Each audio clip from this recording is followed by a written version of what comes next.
The woman standing in Owen Merrick's doorway had tusks, wild copper hair braided hastily down her back, and eyes the color of amber catching lamplight in the pre-dawn darkness. "Marry me by sunrise or I lose the farm," she said, and her voice carried the weight of someone who had already tried every other option and found them wanting. Owen sat up on his narrow bed, feet hitting the cold floorboards. His mind processed the words slowly, the way it always did when he first woke. An orc woman, marriage, sunrise, the farm. He reached for his boots without speaking, tugging them on over his wool socks while she watched from the threshold. She had not stepped inside, proper, even in desperation.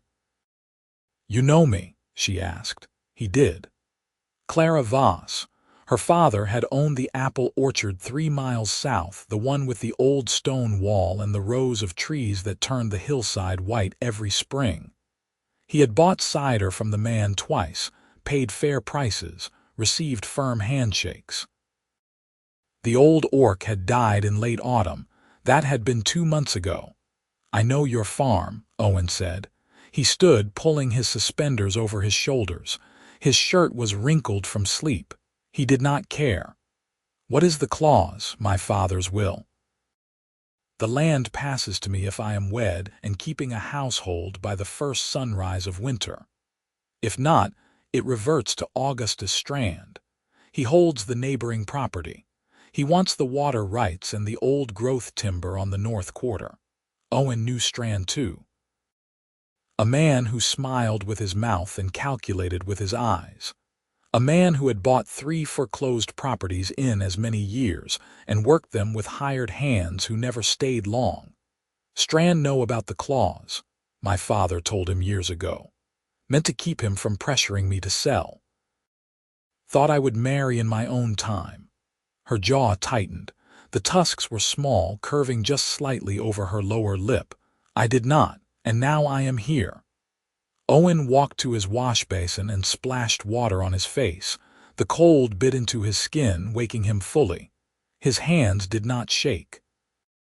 They had not shaken in situations worse than this, when bullets flew and men screamed. A wedding was just words and signatures.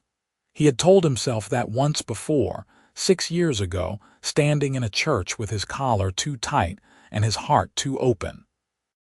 "You need a husband on paper or a husband in truth. The will says a married household. I need someone the county clerk will believe, someone respectable." She paused. "You are respectable." He was. He had bought his 160 acres with his mustering out pay, and a loan he had repaid in 4 years. He grew wheat and kept chickens and helped his neighbors with their harvests. He had carried old Marta Fletcher's water for 2 weeks when her back gave out. He had set the Donnelly boy's broken arm when the doctor was in the next county. People trusted him because he did what he said and asked for little in return. "Why me?" he asked, drying his face on a towel. "Because you have no family to object, because you know how to work. Because when my father spoke of you, he said you were a man who kept his word." She shifted her weight. She wore trousers and a man's coat, too large in the shoulders, borrowed or inherited. "Because I am out of time and you are the only one I thought might say yes." Owen hung the towel on its peg. He looked at her directly. She met his eyes, no pleading there, just honesty and a kind of exhausted determination. "If we do this, what happens after sunrise? We stay married long enough that Strand cannot challenge it. 6 months, maybe a year. Then we dissolve it quietly. You keep your land. I keep mine. No one loses anything." Everything in her proposal was practical, sensible. A business arrangement between 2 people who needed something from each other. He had sworn off marriage after Catherine stood him up at the altar, after he had waited in that church for an hour while the guests whispered and pitied him. He had sworn he would never make himself that vulnerable again. But this was different. This was not about love or hope or the foolish belief that someone might choose him and mean it. This was about keeping a piece of land out of Augustus Strand's hands and helping someone who had run out of options. "I will do it," he said. Relief washed over her face, brief and raw before she controlled it. "Thank you. We need to get to the courthouse. How long until sunrise?" "An hour. Maybe less." He grabbed his coat from the hook by the door and his hat from the table. His good shirt was folded in the trunk at the foot of his bed, but there was no time to change. He shoved his wallet into his pocket and picked up the lantern.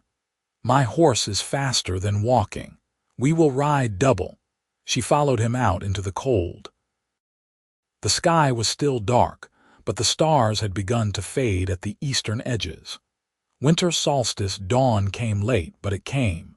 He saddled his gelding quickly, his hands moving through the familiar motions. Clara stood beside the horse, her breath misting in the frigid air. "Up," he said, mounting first and then offering her his hand. She took it. Her palm was calloused, her grip strong. She swung up behind him, settling onto the horse's rump with the ease of someone who had ridden before. Her arms wrapped around his waist to hold on. The contact was impersonal, necessary. It still made him aware of her in a way he had not expected, the solidity of her, the warmth. He urged the horse into a canter. The road was frozen hard, the going fast. They did not speak. There was nothing to say that had not already been said. The county seat was 5 miles north, a cluster of buildings around a square with a courthouse at its center. He had been there a dozen times for tax payments and land filings, and once for jury duty. He knew the clerk, a bald man named Wendell Hatch who kept meticulous records and accepted no nonsense. The town was barely stirring when they arrived. A few lamps glowed in windows. A dog barked somewhere.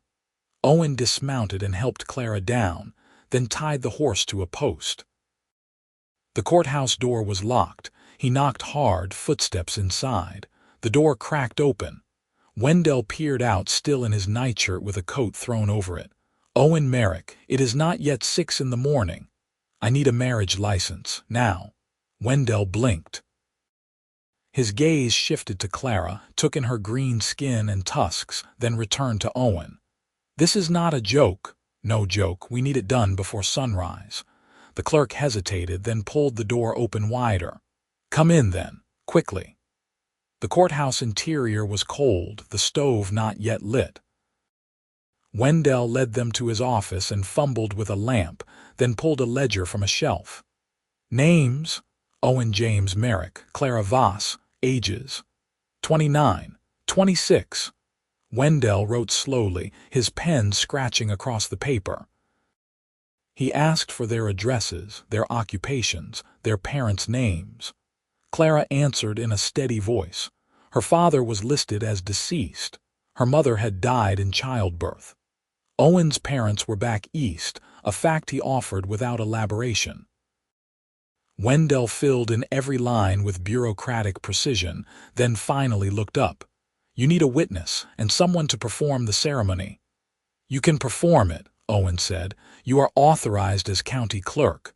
"I am, but I need a witness." Owen thought quickly. "Go wake Judge Carver." "He lives 2 streets over." Wendell frowned. "The judge will not appreciate being roused at dawn." "Tell him it is urgent. Tell him it is me asking." Something in Owen's tone must have convinced him. Wendell sighed, pulled on his boots, and left the office. Owen and Clara stood in the silence. She had not taken off her coat, neither had he. "You saved his grandson from drowning," she said quietly. Owen glanced at her. "How did you know that?" "My father heard the story. Everyone heard it. The Carver boy fell through the ice on Miller's Pond 2 winters ago. You pulled him out and carried him a mile to the doctor. Anyone would have done it. But you did." He had no answer to that. The memory was vivid. The crack of ice, the boy's terrified face disappearing under black water, the cold so intense it felt like fire. He had not thought. He had just moved. Afterward, his hands had been numb for hours and his chest had ached for days. Judge Carver had shaken his hand and offered him anything he needed. Owen had asked for nothing. Wendell returned 15 minutes later with the judge, a stout man with white hair and shrewd eyes. Carver looked at Owen, then at Clara, then back at Owen. "Wendell says you need a wedding." "Yes, sir. Legal reasons or personal ones." Owen hesitated. Clara answered, "Inheritance clause. My father's will requires me to be married by sunrise or I lose the land." Carver's expression hardened.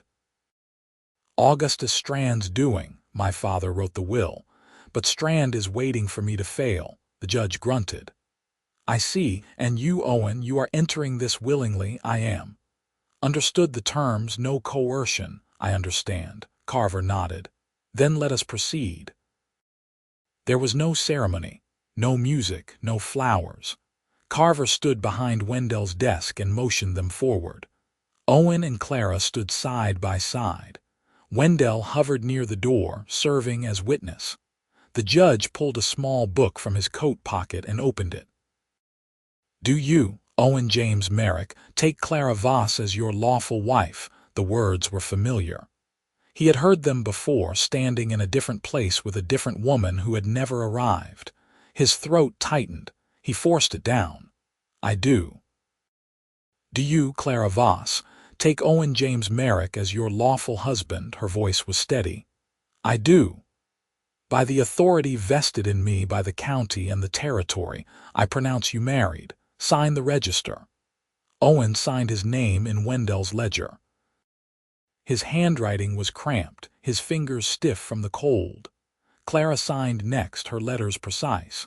Wendell added his signature as witness. Carver signed last, then closed the book. "Congratulations," the judge said, though his tone was more somber than celebratory.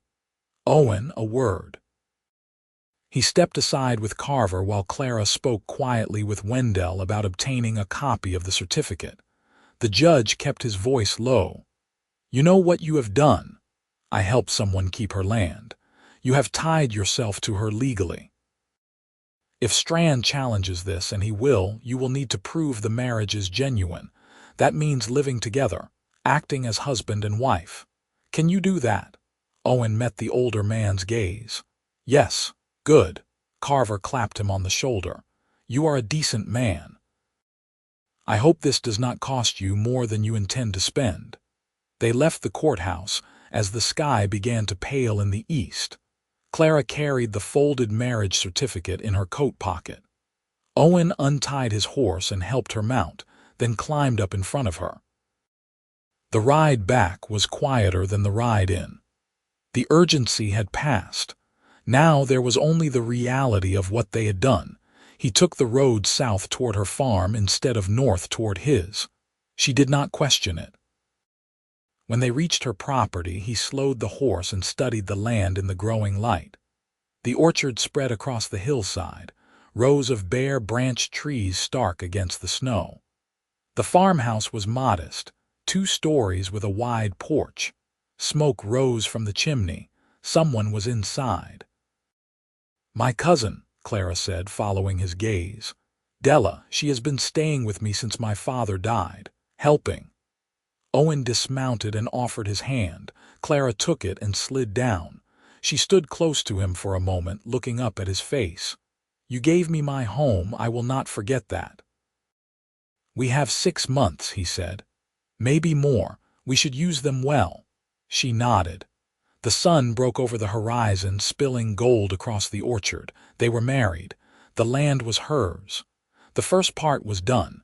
The second part, the living together and proving it real, would be harder. Owen returned to his own farm to gather his things. He packed quickly. Clothes, tools, his father's old watch, a few books. He did not have much. His life had been simple by design. Fewer possessions meant fewer attachments, and fewer attachments meant less pain when things fell apart. He loaded everything into a wagon, hitched his horse, and drove back to Clara's land before noon. The farmhouse smelled like bread and wood smoke. Clara met him at the door and helped him carry his trunk inside. Her cousin Della watched from the kitchen, a younger orc woman with darker skin and a guarded expression. "This is Owen," Clara said. "My husband." Della's eyebrows rose. "You did it then?" "We did. Strand know yet, he will soon enough." Owen set his trunk down in the front room. The house was clean but worn, the furniture old and sturdy. A fire crackled in the hearth. The windows looked out over the orchard.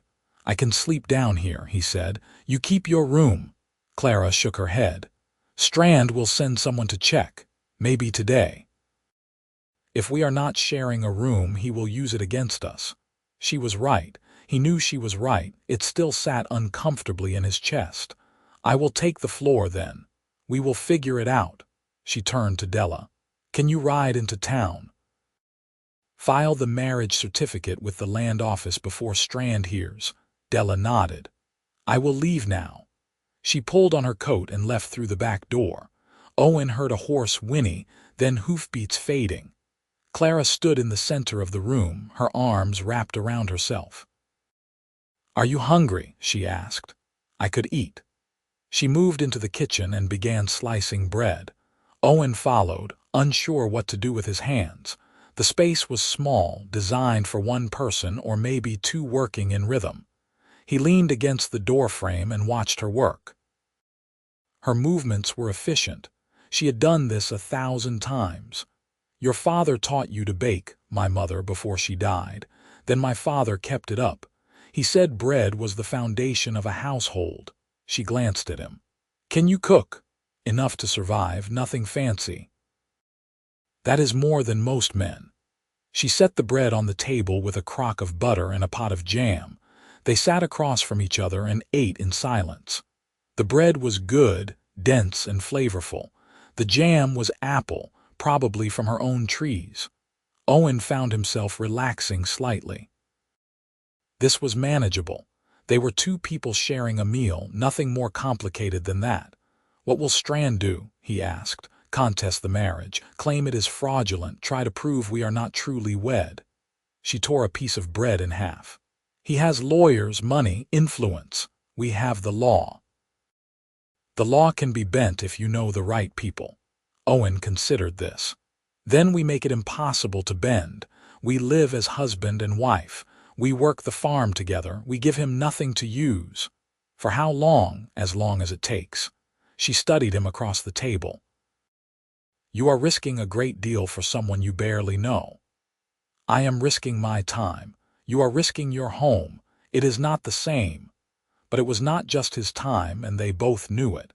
He was risking his carefully constructed solitude, his defenses against being hurt again. He was risking the walls he had built around himself after Catherine. He did not say any of this. Clara did not need to carry his old wounds along with her own burdens. They spent the afternoon working. Clara showed him the orchard, walking him through the rows and explaining her father's pruning system.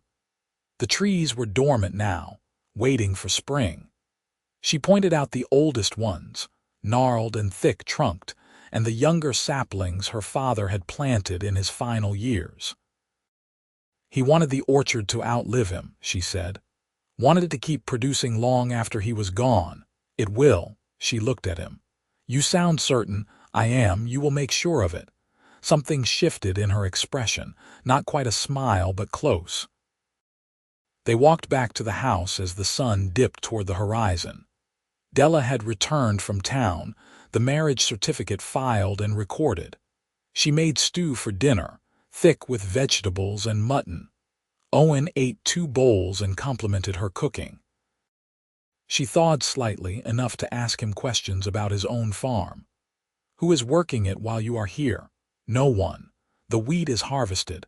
The chickens will be fine for a few days. I will ride over regularly to check." "You could sell it," Clara said quietly, "if this becomes permanent." Owen shook his head. "Let us not plan that far ahead." Night fell. Della retired to her small room off the kitchen. Clara led Owen upstairs to the larger bedroom, her father's room. It had been cleared out, the personal items packed away. A wide bed dominated the space, covered in a quilt. Clara pulled blankets from a chest and began making a pallet on the floor. "I said I would take the floor," Owen protested. "You are taller. You need the bed." "Clara," she straightened, holding the blankets. "I am not trying to be noble, I am trying to be practical. You will not sleep well on the floor, and if you are exhausted, you will not be able to work. We need to work, so take the bed." He wanted to argue, but she was already spreading the blankets beside the window. He sighed and removed his boots, then his coat. The bed was softer than his own, the quilt heavy and warm. He lay down fully clothed and stared at the ceiling. Clara extinguished the lamp. Darkness filled the room. "Owen." "Yes, thank you. I know I said it before, but I mean it." "I know," she said nothing more. He listened to her breathing slow and even out. Sleep was harder for him. He kept thinking about the judge's words. "This could cost you more than you intend to spend." He had thought he understood the price. Now, lying in the dark in a stranger's house wearing a wedding ring he had not expected to wear again, he was less certain, but he had given his word. And Owen Merrick did not break his word. 3 days passed in a strange, tentative routine. Owen woke early and fed the chickens, then chopped wood for the stove. Clara made breakfast while Della tended the dairy cow and collected eggs. They worked together on repairs. A loose shutter, a drafty window, a section of fence that needed mending. They spoke in practical terms, coordinating tasks, solving problems. At night they ate dinner together, then retreated to the bedroom and their separate sleeping arrangements. It was not comfortable, but it was not unbearable either. Owen found himself adjusting. He learned Clara's rhythms, the way she hummed while she worked, the way she tilted her head when she was thinking. He learned that she was meticulous about her father's records, keeping ledgers of every expense and yield. He learned that she loved the orchard with a fierce, protective devotion that reminded him of how he felt about his own land. On the 4th day, Augustus Strand arrived. Owen was in the barn repairing a harness when he heard the wagon. He stepped outside and saw Strand climbing down, accompanied by another man Owen did not recognize. Strand was tall and lean, with silver hair and a smile that did not reach his eyes. The other man carried a leather satchel. A lawyer. Clara emerged from the house, wiping her hands on her apron. Della stood in the doorway behind her. Owen crossed the yard to stand beside his wife. Strand's smile widened. "Clara, I heard the most interesting news. Did you? You got married. Quite suddenly, I am told, just hours before the sunrise deadline. That is correct." Strand's gaze shifted to Owen. "And this is the lucky groom, Owen Merrick," Clara said. "My husband. How convenient. Tell me, Mr. Merrick, how long have you known my neighbor?" Owen kept his voice level. "Long enough. Long enough to marry her in the middle of the night. To claim joint ownership of a valuable piece of property." Strand's tone was light, but there was steel beneath it. "Forgive me if I find the timing suspicious." "The timing is none of your concern," Clara said. "The marriage is legal, the land is mine." "Ours," Owen corrected quietly. He looked at Clara. "The land is ours." She met his eyes. A beat passed. She nodded. "Ours." Strand's lawyer stepped forward. "My client believes this marriage may be fraudulent, entered into solely to circumvent the terms of the will. We intend to file a challenge with the county court." "File whatever you like," Owen said. "The marriage is real. Then you will not object to an inquiry, interviews, documentation." The lawyer's smile was thin. "If the marriage is genuine, you have nothing to hide." Clara's jaw tightened, but she said nothing. Strand looked between them, his expression calculating. "I will be watching," he said, "closely. If I find any evidence that this is a sham, I will take it to the judge. And you, Mrs. Merrick, will lose everything your father built." He climbed back into his wagon. The lawyer followed. They drove away, the wheels crunching over the frozen ground. Owen watched until they disappeared around the bend, then turned to Clara. He will make good on his threat. I know. We need to be more than convincing. We need to be seamless. She nodded slowly. What do you suggest? We stop pretending this is temporary. We live as if we intend to stay married. We make decisions together. We present a united front to anyone who asks. That means more than sharing a house. I know. She searched his face. Can you do that? He thought of Catherine again, of the humiliation and the heartbreak. But this was different. This was not about love or vulnerability. This was about strategy, about winning a fight against a man who wanted to take what did not belong to him.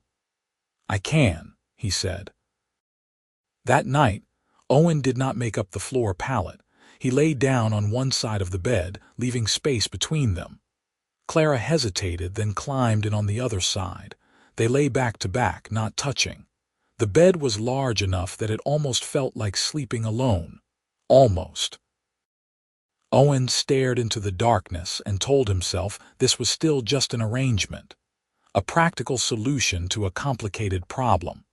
But he was becoming aware of her in ways that went beyond practicality. The scent of her hair, something herbal and clean, the sound of her breathing. The warmth radiating from her side of the bed. He had not shared a bed with anyone since Catherine. The intimacy of it, even without touch, unsettled him. He forced himself to breathe evenly to relax his muscles.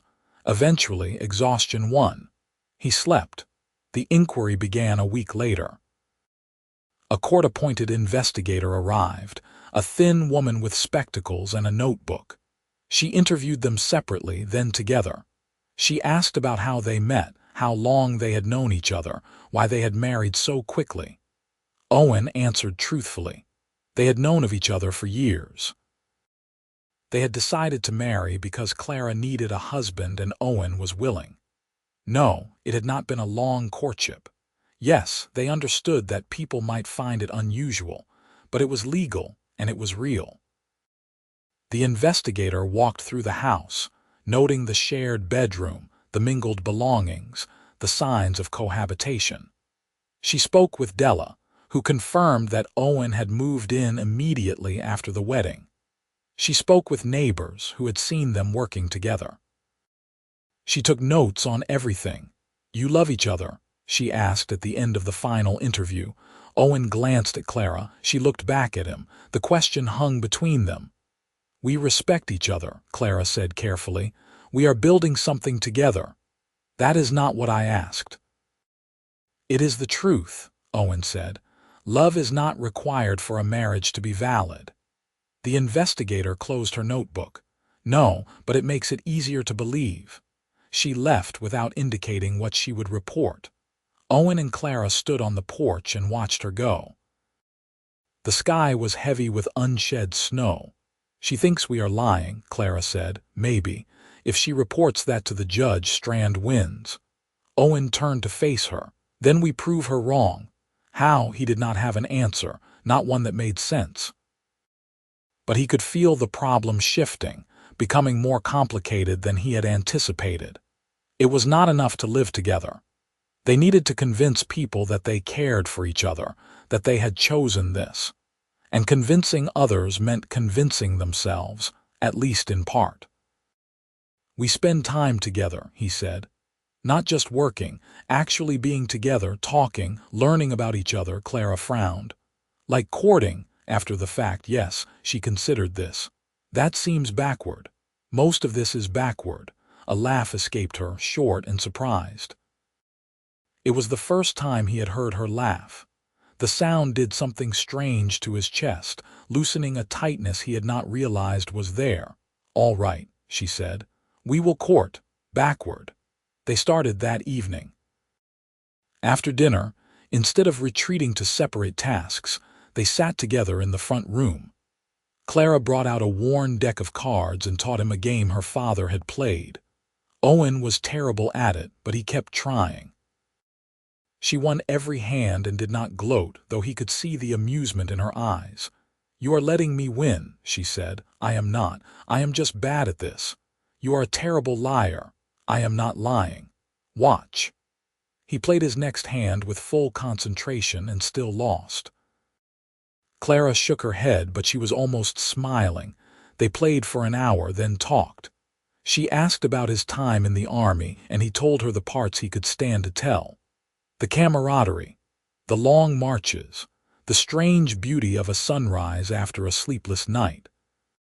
He did not tell her about the battles or the friends he had lost. Some things were too heavy to share with someone who was still mostly a stranger.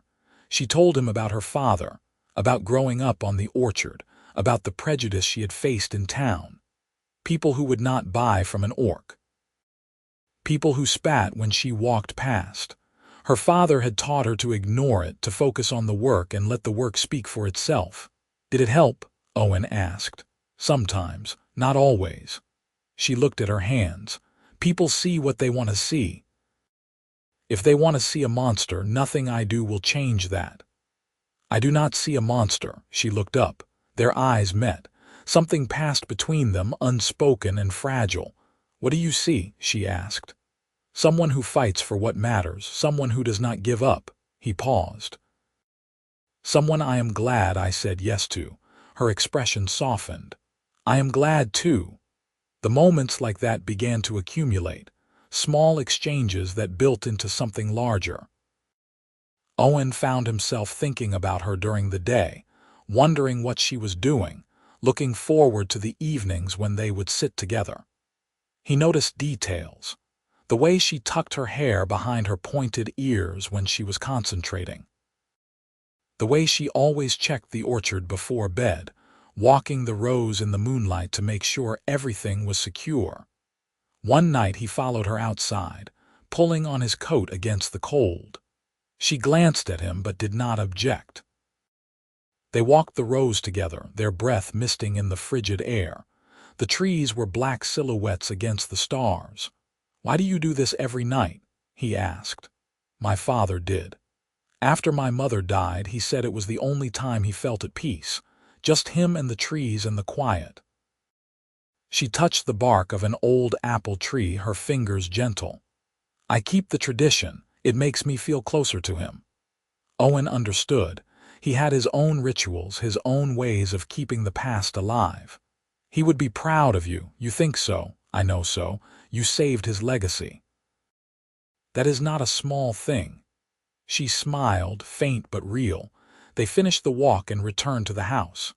That night when they climbed into bed, the space between them felt smaller. Not gone, but smaller. Winter deepened. Snow fell in heavy blankets, covering the orchard and the fields. Owen split wood until his shoulders ached. Clara cooked and mended and kept the house warm. Della came and went, helping where needed but giving them space. She had stopped looking at Owen with suspicion. Now she just looked knowing, as if she saw something they had not yet admitted. The court hearing was scheduled for late winter. Strand's lawyers had filed their challenge, and Judge Carver had agreed to hear the case. Owen and Clara prepared as best they could, gathering documents and witness statements. Their neighbors wrote letters attesting to the marriage's legitimacy. Even the pastor from the town church, who had never met them, wrote a cautious note of support. But Owen knew it would come down to them, how they presented themselves, whether the judge believed them. We will be questioned under oath, Clara said one night. They were sitting by the fire, her mending in her lap, his whittling knife in his hand. If we contradict each other, Strand wins. Then we do not contradict each other. What if they ask something we have not prepared for?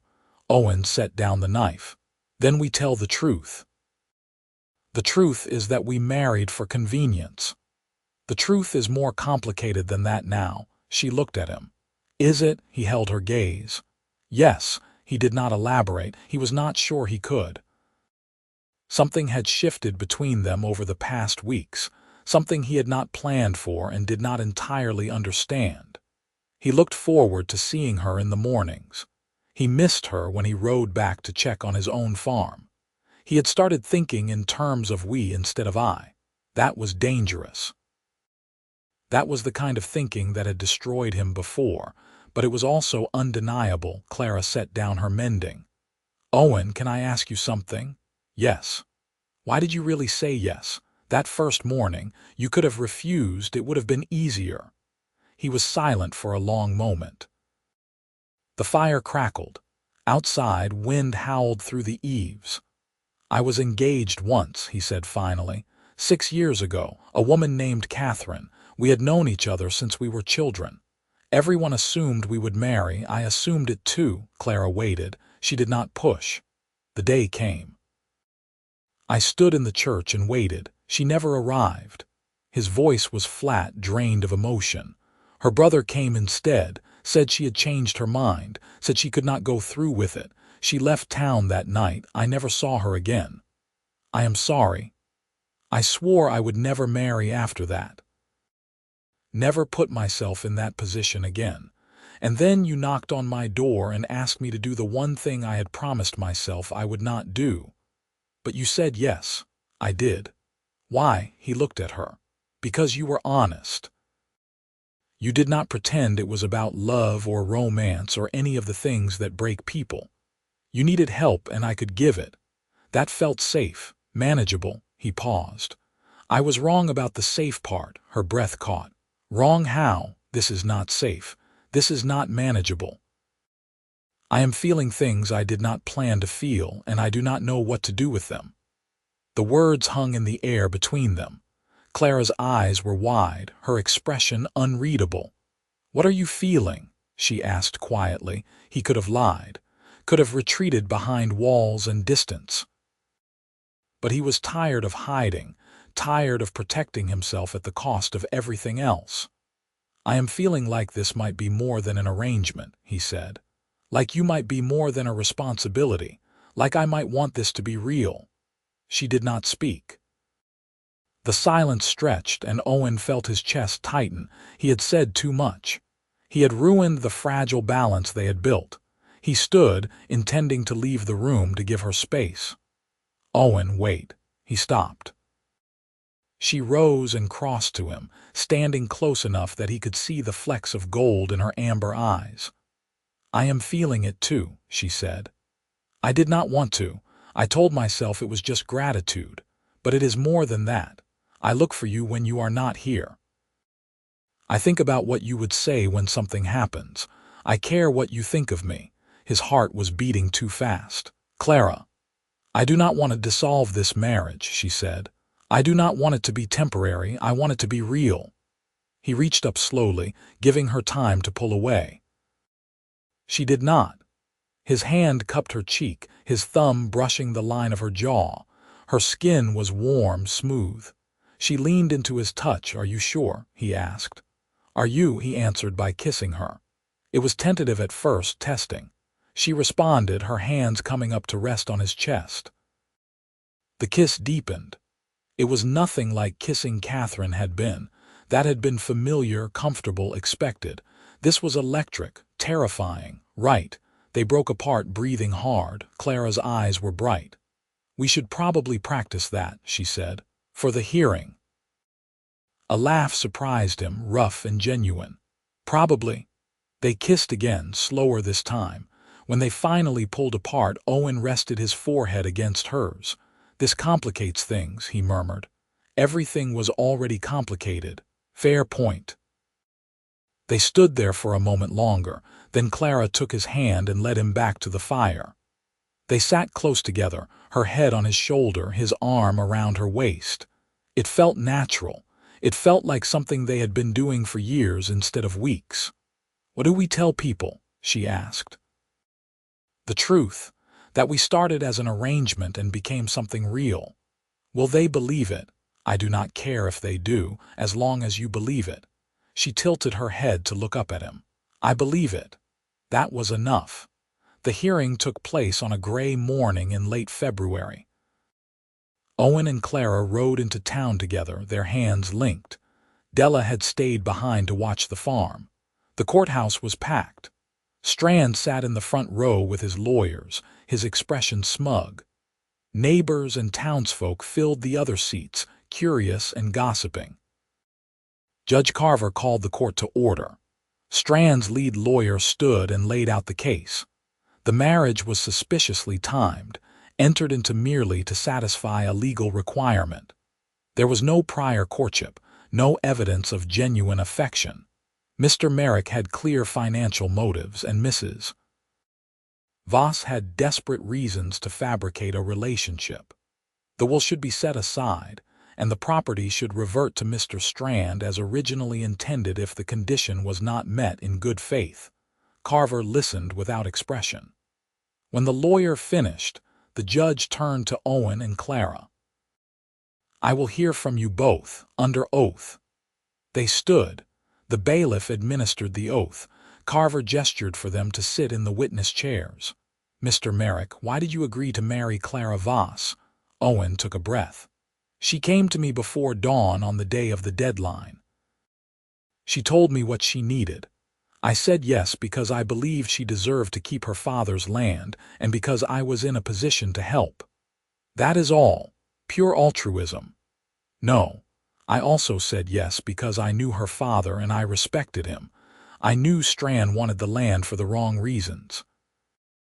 And I said yes because I had sworn off marriage after being hurt, and this felt like a way to fulfill a commitment without risking my heart." He glanced at Clara. "I was wrong about that last part." Carver's eyebrow rose. "Explain." "I thought I could keep this impersonal. But Clara is not someone you can keep at a distance. She is honest and strong and devoted to what she loves. I started to care for her despite myself, and now I do not want this to be temporary. I want it to be real." The courtroom was silent. Carver turned to Clara. "And you, Mrs. Merrick? What do you say to that?" Clara's voice was steady. "I asked Owen to marry me because I was out of options and out of time. I chose him because I thought he was someone I could trust, someone who would not take advantage. I was right about that. But I was not prepared for how much I would come to rely on him, how much I would look forward to seeing him, how much I would want him to stay, not because of a legal requirement, but because I want him in my life. You are asking this court to believe that you fell in love in a matter of weeks. I am asking this court to believe that marriage can be built on more than romance. It can be built on respect, on partnership, on choosing each other every day, even when it is hard. We did that. We are doing that." Carver leaned back in his chair. "Strand's lawyer argues that you fabricated this relationship to defraud the estate." "Then ask us anything," Owen said. "Ask us about our daily lives, our routines, what we talk about, what we argue about. We are not performing for you. This is our life." The judge asked questions for an hour. What time did they wake? Who cooked breakfast? What chores did each handle? What did they do in the evenings? How did they resolve disagreements? Some questions were mundane. Others were pointed, designed to catch inconsistencies. Owen and Clara answered in tandem, their responses aligned but not scripted. They disagreed on small details: who had first suggested the new fence line, whether the bread was better with more salt or less, but agreed on everything that mattered. They spoke about the orchard walks, the card games, the long conversations by the fire. They spoke about learning each other's habits and preferences. They spoke about becoming a team. Strand's lawyer tried to poke holes. He pointed out that they had no history of courtship, no letters or tokens of affection. Clara countered that not all courtships looked the same. Owen added that they were building their history now, and it was no less valid for being unconventional. Finally, Carver raised a hand. "Enough. I have heard sufficient testimony." He dismissed them back to the gallery. Strand's lawyer made a closing argument, reiterating the suspicions and the timing. Then Carver folded his hands on the bench. "I have presided over many cases in my years on this bench. I have seen frauds and schemes and people attempting to manipulate the law for personal gain. I have also seen genuine human connection in unlikely circumstances." He looked at Owen and Clara. "This case is unusual, yes. The timing is convenient, yes. but convenience does not equal fraud.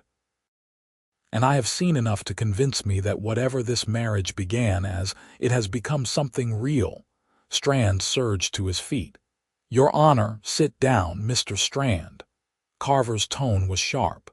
"You have had your say. The evidence does not support your claim. The marriage is legal and genuine. The land remains with Clara and Owen Merrick. This case is dismissed." The gavel fell. Relief washed over Owen, so intense it left him dizzy. Beside him, Clara gripped his hand. Her eyes shone. Strand stormed out, his lawyers trailing behind. The courtroom erupted in murmurs and whispers. Carver caught Owen's eye and nodded, a brief acknowledgement. Then he called the next case.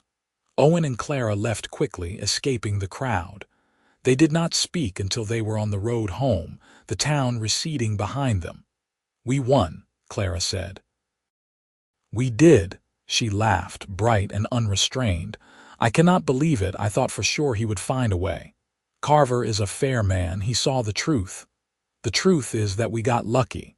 Owen glanced at her. "The truth is that we told our story and it was enough." She squeezed his hand. They rode the rest of the way in comfortable silence. When they reached the farm, Della met them on the porch, her expression anxious. "Well, we won," Clara said. Della whooped and pulled her into a hug. Then she hugged Owen too, surprising him. "I knew you two would manage." "I could see it weeks ago." "See what?" Owen asked. "That you were falling for each other." She grinned. "You were not subtle." Clara blushed. Owen felt his own face heat. Della just laughed and went inside to start dinner. Clara turned to Owen, her expression soft. "She is not wrong." "No," he agreed. "She is not." "So what happens now? Now we live our lives together, for real, no more pretending, no more pretending." She rose on her toes and kissed him, quick and sweet. "Good." Spring came slowly, the snow melting in patches, the ground thawing. Owen returned to his own farm and spent a week preparing it for planting, but he found he did not want to stay. The house felt empty without Clara. The silence was oppressive instead of peaceful. He finished the essential work and rode back to the orchard. Clara was in the barn when he arrived, mucking stalls. She looked up and smiled, and his heart did something complicated in his chest. "You are back early." "I missed you." Her smile widened. "I missed you too." They worked together that afternoon, clearing winter debris and checking the trees for damage. The orchard was beginning to wake, tiny green buds appearing on the branches. Clara walked the rows with a critical eye, pruning here, noting issues there. Owen followed, carrying the tools, learning. "You should sell your land," she said as they worked. He paused. "You mentioned that before. I said no." "That was before. This is now. You are here more than there. And we could use the money to expand, plant more trees, maybe hire help during harvest." "You want me to sell?" "I want us to build something together. Your farm is yours. This is ours. I want you to choose ours." Owen set down the pruning saw. He looked at the orchard, at the house, at Clara. She was right. His land was just land. This was home. "All right," he said. "I will sell." Her expression brightened. "Truly, truly. We will use the money however you think best." She kissed him then, in the middle of the orchard with the sun on their faces and the trees blooming around them. It was the kind of moment that felt significant, like a turning point. Owen held her close and thought about how strange life was, how a desperate proposal before dawn had turned into this. "I love you," he said. The words felt foreign on his tongue, but also right. Clara pulled back to look at him. "Say it again." "I love you." Her eyes filled. "I love you too." "I have for weeks. I was just afraid to say it." "Why?" "Because I thought it would scare you away. I thought you would remember your past and decide this was too much." He cupped her face in his hands. "My past made me careful, but you made me brave. I am not going anywhere." She kissed him again, deeper this time. When they finally broke apart, they were both breathing hard and grinning like fools. We should probably get back to work, Clara said. Probably. They did not move. Della found them an hour later, still standing in the orchard, talking and laughing. She rolled her eyes. You two are ridiculous. Probably, Owen said again. She shook her head, but she was smiling. Dinner in an hour, do not be late. They were not late. They ate together, the three of them, and talked about plans for the summer. Della announced she would be leaving at the end of the month. She had a job offer in the next county, working for a blacksmith who needed help with the books. You do not have to go, Clara said. I know, but you two need the space, and I need my own life. Della grinned. Besides, I am tired of being the third wheel. Owen sold his farm in early April. The buyer was a young couple with a baby, eager to start their own homestead. He took the money and signed it over to Clara, who protested until he pointed out that the orchard was in both their names anyway. This is just making it official, he said. They used part of the money to plant a new section of the orchard, 50 saplings that would take years to mature. They used the rest to repair the barn and buy better tools. The work was hard, but it was satisfying. Owen had never felt more useful or more needed. Summer arrived in a rush of heat and green. The orchard exploded into life, the trees heavy with leaves and young fruit. Owen and Clara worked from dawn until dusk, weeding and watering and watching the apples grow. At night they collapsed into bed, exhausted and content. One evening in late June, Clara turned to him as they lay tangled together. I want to have a real wedding, she said. Owen propped himself up on one elbow. We are already married, I know. But we did it in a courthouse at dawn with no one there but the clerk and the judge. I want to do it again, properly.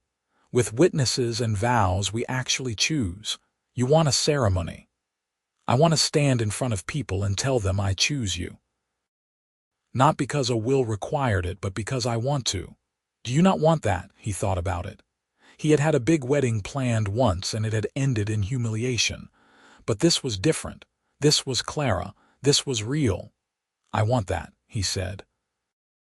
They planned it for midsummer in the orchard, surrounded by the trees her father had planted. Della returned for the occasion, along with a handful of neighbors and friends. Judge Carver agreed to officiate again, this time with considerably more warmth. Clara wore a dress her mother had made, pale green with embroidered flowers. Owen wore his best suit, brushed and pressed. They stood beneath the oldest apple tree, its branches heavy with ripening fruit. Carver smiled at them. We are gathered here, not out of legal necessity, but out of joy. Owen and Clara have already made their vows before the law. Today, they make them before their community and before each other. Clara spoke first, her voice clear. Owen, I asked you to marry me because I was desperate. You said yes because you are kind. But somewhere in the middle of pretending, we stopped pretending. You became my partner, my best friend, the person I want to share my life with. I choose you, not because I have to, because I want to. Owen took a breath. Clara, when you knocked on my door, I thought I was doing you a favor. I thought I could keep my heart out of it. But you are impossible not to love. You are fierce and stubborn and more generous than you know. You gave me a reason to stop hiding from the world. I choose you, today and every day after. Carver beamed. Then by the authority vested in me and by the love clearly present here, I pronounce you married. Again, you may kiss your bride. Again. Owen did. Clara kissed him back, her arms around his neck, her laughter against his lips. Their friends applauded. Della wiped her eyes. Even the judge looked misty. They held a small reception on the porch, with cider and bread and cheese. People toasted them and told stories. Owen felt lighter than he had in years. This was what a wedding should be. Not a performance or an obligation, but a celebration of something real. As the sun set, the guests began to leave. Della hugged them both and promised to visit soon. Judge Carver shook Owen's hand and told him he had made a good choice. Finally, they were alone. Clara leaned against Owen, watching the last light fade from the sky. That was perfect. It was. Thank you for saying yes, both times. He kissed the top of her head. Thank you for asking. They walked the orchard together, their nightly ritual. The trees rustled in the evening breeze. The stars emerged bright and countless. Owen thought about how much had changed in 7 months. How a stranger had become his wife, and his wife had become his home. You regret any of it? Clara asked quietly. He thought about the question. About the fear and the risk and the vulnerability. About how terrifying it had been to let someone in again. Not for a second. She smiled and laced her fingers with his. They walked on, two people who had stumbled into love and decided to stay. Autumn came, and with it the harvest. The apples were abundant, the best crop the orchard had seen in years. Owen and Clara worked side by side, picking and sorting and pressing cider. They hired day laborers to help, paying fair wages and providing good meals. The work was exhausting, but Owen had never been happier. Strand did not bother them. He had sold his neighboring property and moved east, unwilling to live beside the people who had defeated him. A family with 3 children bought the land.